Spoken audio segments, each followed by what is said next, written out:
Alright everybody, and welcome back to the 5-year development plan for Six Flags Merger Parks. I'm trying to get through all of them. So we're at another smaller park, Worlds of Fun, as well as the water park, Oceans of Fun. This was a former Cedar Fair park that has come underneath Six Flags management due to the merger. I'm Lollipop, and let's get started. So of course, Worlds of Fun is on the smaller side of the theme parks. It is located in the middle of nowhere. It's just located, I think, in Kansas, and it's basically just located in the Plains area, in the Great Plains. It's meant to service the Texas through Colorado, Denver area.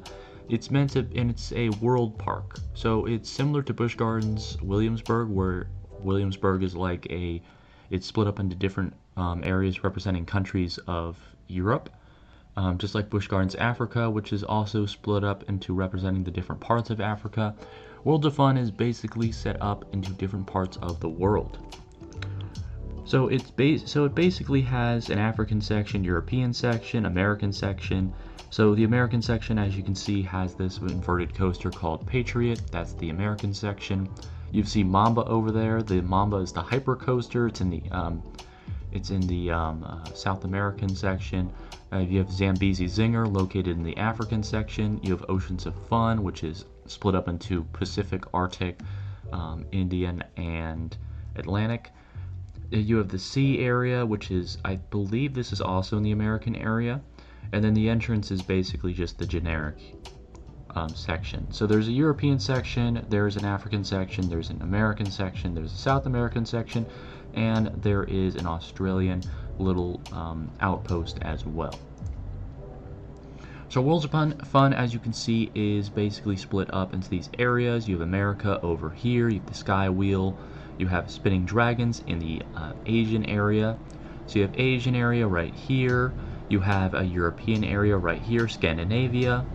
Scandinavia is basically it has Viking's Voyage and Sea Dragon.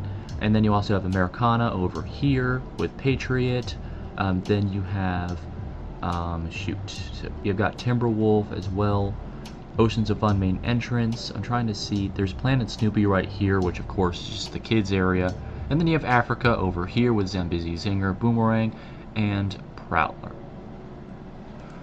So, Worlds of Fun was a Cedar Fair park originally, but in the merger, it was merged into the entirety of Six Flags. So as you can see, Worlds of Fun was one of the smaller Cedar Fair parks, on the similar size to Valley Fair and Michigan's Adventure. The only good thing about Worlds of Fun is that instead of Valley Fair and Michigan's Adventure not really adding anything, Worlds of Fun has pretty much filled up a lot of their land they've filled up their park pretty well. It's not like Valley Fair where there's a bunch of green space they could put stuff, or Michigan's Adventure where they have basically a lake in the middle of the park and nothing developed around it. Worlds of Fun is different. It's very much developed. It does still have a lot of area open for development, but it has filled up the park pretty nicely. It's actually not a terrible park. So of course it has 8 coasters in the park. There's the Boomerang, which is a multi-looper. It has 3 inversions. Cosmic Coaster is a kiddie coaster, so it goes in other. Mamba has airtime as a hyper coaster, but is not really a standout coaster that much. It just offers airtime, and that's pretty much it. Then you have Patriot, which is a multi-looper that is also not on the track, so it covers those 2 boxes. Prowler is a wooden coaster. Timberwolf is a wooden coaster, and Zambezi Zinger is a wooden coaster, so 3 wooden coasters for that box. And then Spinning Dragons is a spinning coaster, so luckily we don't have to worry about adding any spinning coasters yet, because Spinning Dragons is actually not a terrible spinning coaster. It's actually one of the better ones that I've seen that is more wild when it comes to the spinning aspect, so nothing much needed there in terms of spinning. Spinning Dragons has that all covered. But what we're really looking for is a standout, a launch, and a water coaster. And we'll talk about that in a second. So of course the to-do lists, our priorities are number 1, adding flat rides, number 2, budget coasters, and number 3, park management. And I will go over a possible timeline for how all of these will come together, and then give you some final thoughts. So of course, Worlds of Fun has a ton of space open. We have this big space over here. There it is. There's my mouse. So we have this big space over here next to the water the water zone, the water park with this big space for a little water coaster. I think we should add a water coaster here. And then we have this big area towards the Worlds of Fun Village in the back of Mamba and Timberwolf that is prime land real estate. We also have this big area right here in this very open space next to the Sky Swing between Patriot and Timberwolf for a little area.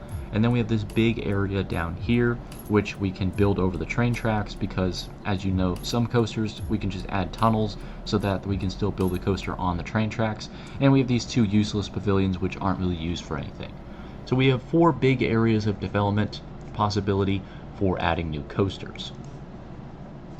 So of course, the first flat ride that should be added is a Zamperla Giant Discovery. These have been added in many Six Flags parks over the past 3 years, and I think they're going to try and add it to literally all of them that they possibly can. So I do believe that even the cheap parks have gotten these. So I do think that Six Flags wants to make these a permanent mainstay at all their parks, similar to how they've been trying to add all the Batman clones to these parks. So they don't really need to add a Batman clone because they already have Patriot here. So they really just need a Giant Discovery here to complete the Six Flags merger upgrades. And then they also could add a monorail, a little kitty monorail added. So that's like a transportation device that goes around the area. And I do believe that this monorail should go in the water park. Give like a little water tour, make it like maybe there's some splash sections, some waterfall sections. Just a little ride above the water park so that it's already in the whale shape, so they can already use the prototype, which is a whale shape, and they can just have it go around the water park. I think this would add a nice transportation element to the water park and also make it look a little bit more beautiful. So now that we get to the first cheap family coaster, and I believe it should be a water coaster. The number one problem with Worlds of Fun is that they do not have a sort of gimmick coaster like a water coaster. Now they don't have a launch, and I understand that a launch should exist, but we're going to get to that because I have a way for it to fill out both the standout launch airtime and multi-looper aspects with one coaster redo. So first, the cheap family coaster. These are cheap mock ride coasters. Now of course the more expensive versions are these ones where the mock coaster is kind of covered up. As you can see, all this building and fiberglass area to cover up the ride this is located at SeaWorld, so of course SeaWorld has more money to make it happen. But if we wanted to make it look a little bit more, on World of Fun's budget, the track you can see is exposed, so you have exposed track, doesn't really do that much. As long as there's like a little fountain area and a little water tower for the ride to go down into the big splashdown section, I think that'll be fine. I think mainly we just want a water ride that is pretty cool for the family. It has 2 medium drops, it has a roller coaster section with twisty turns, and then a big mega drop at the end for a splashdown section. And I think this would be a pretty good water ride, and I do think we are going to put it near the water park. We'll get to that in a second. So of course, the big one, cheap throw coaster. I think Timberwolf needs to get an RMC conversion. It has gotten retracked, and yet it is still rough as hell. So it basically got a retracking lately, and apparently it has done nothing. The retracking has made only the first section great, and the last section is still poor as all hell. So we do need an RMC conversion of Timberwolf. It's very cheap. I actually believe that RMC doesn't have to do much, but I do think that they should do something gimmicky. So when they did Lightning Rod in Dollywood, they added a launched lift hill, and they made the mistake of partnering with an unknown company to do this lift. I think if they do an Intamin launch system or even a Zamperla launch system, I think that they can have a reliable system that they don't have to think about rechanging it. They don't have to think about relying on some third-party company that doesn't know what it's doing. They can actually make a superb launched lift hill, and I do think with this cheap RMC conversion, they don't have to do much. Just add like 2 to 3 inversions, make it a little bit twisty and turny. Timberwolf's layout is not really the best when it comes to making RMC conversions, as its RMC conversion is kind of weird and wonky, but I do think it's kind of interesting that we can use the Lightning Rod standard for it. It has the same type of lift hill as Lightning Rod that goes straight from the station into the... You can launch it straight out. It has a curved drop at the end, so you can do a launch straight into a curve, make it a 0G roll somewhere around it, then a heartline roll over the hills, and then when it's coming back through the structure, you can do another 0G roll and give it both the standout factor being an RMC coaster, so RMC coasters are always standouts. Airtime, because it's RMC, they basically, if they don't have airtime on their coasters, then you know it's not an RMC. They also have multi-looper, they also do multi-loops with the 0G and heartline rolls, and then also add a launch coaster. So this RMC conversion would fill in both the standout, airtime, multi-looper, and launch, giving us our standout launch coaster while also giving us more airtime and more loops. So I do think it would be a good fit for the park. It's cheap because Timberwolf already has a pretty impressive structure to work with. They don't have to add much. All they got to do is add their iBox track on top, give us a few inversions and a launched lift hill, and wipe their hands clean and call it a day. They've given us another standout RMC conversion. So of course, the last thing that I would do is park improvements, retracking Prowler. Prowler itself doesn't really need to be retracked that much, but the back section is apparently horrendous right now. So really just a half retrack of Prowler. Maybe take like the back 2 sections or past the mid-series brake run or the mid-series everything. Just you don't have to worry about the front half, but the back half definitely needs a retracking. It is vibrationy and some headbutts have been known to occur in the later helix. So I do believe that retracking Prowler would probably be the best fit for park improvements, especially since you don't have to do all of it, just do like half and you'll be fine. So of course, a possible timeline for this Worlds of Fun, 2025 I believe they should do the RMC conversion of Timberwolf. They can also wait until 2026 when they're doing not much else, because as for right now, 2025 looks like it's going to be a bit of a slow year for Worlds of Fun due to the fact that they just got Zambezi Zinger, but I do believe that they should work on the RMC conversion of Timberwolf in 2025. Right now, Timberwolf is standing but not operating, so I feel like it's the perfect time. They're pretty much thinking about either closing it or scrapping it, so I think RMC converting it and then reopening it as the new RMC conversion standout would make it a pretty good fit for 2026. In 2026 itself, we start constructing the water park monorail on top of the water park and retracking Prowler. Pretty much nothing happens in 2026 besides making Prowler better and starting to do some construction on the water park monorail that does take a while to make. Then in 2027, the 2-year project is over. The water park monorail fully opens to the public. And then we get into 2028, where Six Flags completes its prowess and advertisements and adds a giant discovery to this park, as they're trying to do to everything. And then 2029 and beyond, we add the water park, the final water park edition of the Atlantis Adventure, making it an Atlantis style theme park ride, adding into the Worlds of Fun aesthetic, put it in the Mediterranean area and the Atlantic area, and fit its purpose as a water ride attraction in the water park. So of course we have some possible names for the rides, the RMC conversion. I think Timber Terror is a great name. Just substitute wolf with terror to make a Timber Terror. It also rolls off the tongue quite nicely, Timber Terror. Then we have 2027. The water park monorail can be called Whale Watch because it already has cars shaped like whales, and you're watching from above, you're looking out from below. So it is a good name for the monorail because you're watching over everyone in your whale car. The Giant Discovery can be called Wheel of Time because it's most likely going to be in either the Oriental section of the Asian area or it's going to be in the European section. Therefore, it can be called the Wheel of Time because, as we know, the Wheel of Time is what makes the world go round, and this is Worlds of Fun, so it makes sense in that context. And then the Mach Rides Water Coaster Atlantis Adventure is a good name, but also we can call it the Lost City of Atlantis just to feed in with the whole Oceans of Fun theme of the Lost City of Atlantis sunk underneath the Atlantic Ocean. So it does come down to if we want to make it Atlantis Adventure and have it roll off the tongue, or make it more of a storybook ride and call it the Lost City of Atlantis. Either works. I just think that Lost City of Atlantis is better because it's Worlds of Fun, it's Oceans of Fun, so you want to make a ride that has a little bit of a story.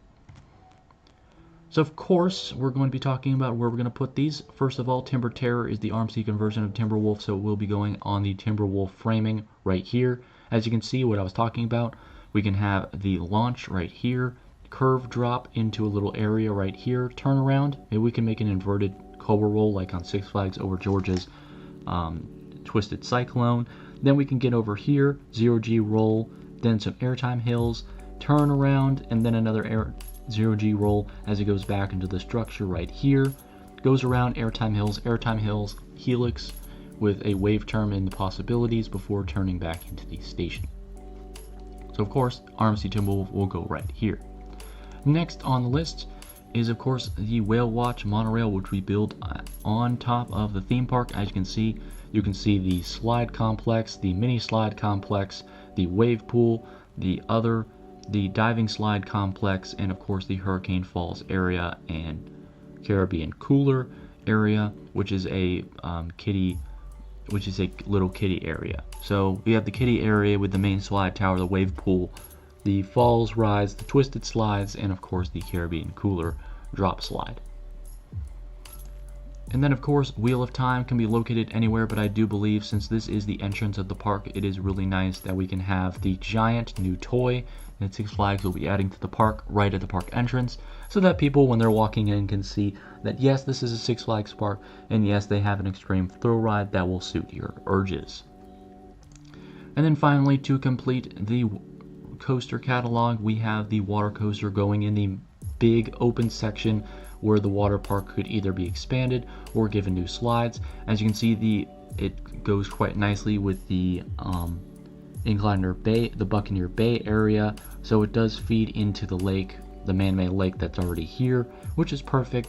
The water coaster can basically just be this thing that if you walk in, you can go all the way to the back, ride the water coaster, and then come back and ride everything else on your way out of the park. It's a pretty nice touch. I do think the water coaster will definitely add a little bit of pizzazz, and it does fill up this empty space in the back of the water park. So, of course, with these new additions, we have the 7 coasters, then we have the RMC conversion of Timberwolf to keep the 8 coasters we had originally, which adds a standout coaster as well as airtime, multi-loopers, and gives us a launch coaster. And then we have the Lost City of Atlantis, which gives us a water coaster to complete the coaster chart, filling out everything on the chart with a few extra airtime, loops, and wooden coasters. And of course, we still have 3 big areas of development, so in the future, we have this big area over here for maybe a bigger hyper coaster or a multi-looper launch coaster. We also have a big structure over here that can be added for maybe another wooden coaster, since this park seems to like having wooden coasters. And then we also have a little area down here that can be used for a more compact, maybe a full throttle situation with a full throttle multi-looping launch coaster, or add some sort of B&M, either wing coaster or flying coaster. So of course, that is going to be the end of the video. Thank you guys so much for watching. Like if you like the video, dislike if you don't, subscribe if you really like it, comment down below your thoughts on what should happen to Worlds of Fun and Oceans of Fun. Have a blessed day as always, and of course, I will see you later.